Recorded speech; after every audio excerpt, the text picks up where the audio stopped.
آج ہم ایک بہت ہی طاقتور کہانی سننے جا رہے ہیں۔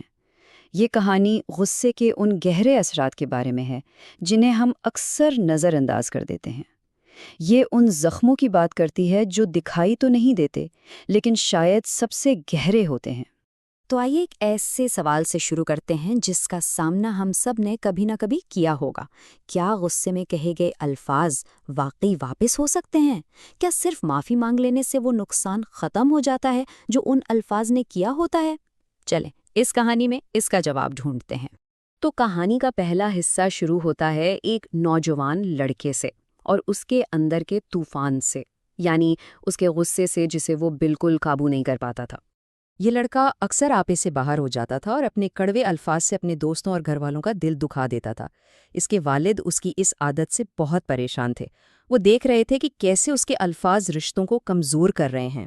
پھر ایک دن اس کے والد نے اسے سبق سکھانے کا ایک بالکل الگ طریقہ سوچا۔ یہ کوئی نصیحت نہیں تھی بلکہ ایک پریکٹیکل کام تھا تاکہ وہ اپنے غصے کے نتائج اپنی آنکھوں سے دیکھ سکے۔ تو والد کا پلان کیا تھا؟ بہت سادہ۔ انہوں نے اپنے بیٹے کو کیلوں سے بھرا ایک بیگ اور ایک ہتھوڑا دیا۔ مقصد یہ تھا کہ لڑکے کا غصہ جو ایک جذبہ ہے اسے ایک ٹھوس نظر آنے والی چیز میں بدل دیا جائے۔ ہدایت بالکل صاف تھی۔ جب بھی غصہ آئے جا کر باغ کی باڑ میں ایک کیل ٹھونک دو۔ ایک چھوٹا سا کام لیکن اس کا مقصد بہت بڑا تھا، لڑکے کو اس کے عمل کا نتیجہ دکھانا۔ اور یہاں سے کہانی کا تیسرا حصہ شروع ہوتا ہے۔ لڑکے نے یہ کام شروع کیا اور پھر ہم دیکھتے ہیں کہ اس کوشش سے اس میں کیا تبدیلی آئی۔ آپ یقین نہیں کریں گے لیکن پہلے ہی دن لڑکے نے باڑ میں 30 سے زیادہ کیلیں ٹھوک دی۔ یہ نمبر خود بتا رہا تھا کہ اس کا غصہ کتنا شدید اور بے قابو تھا۔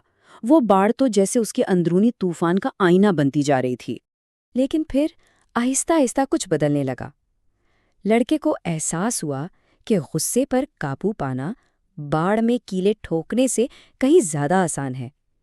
تو روز ٹھوکی جانے والی کیلوں کی تعداد کم ہوتی گئی اور پھر آخرکار وہ دن بھی آ گیا جب اس نے ایک بھی کیل نہیں ٹھوکی۔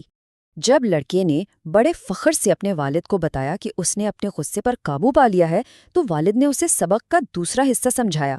انہوں نے کہا، اب ہر اس دن کے لیے جب تم اپنے غصے پر قابو رکھو باڑ سے ایک کیل نکال لینا۔ اور اب ہم کہانی کے چوتھے اور سب سے اہم حصے پر آتے ہیں۔ کیلیں تو ساری نکل گئی تھیں لیکن اصل سبق تو ابھی باقی تھا۔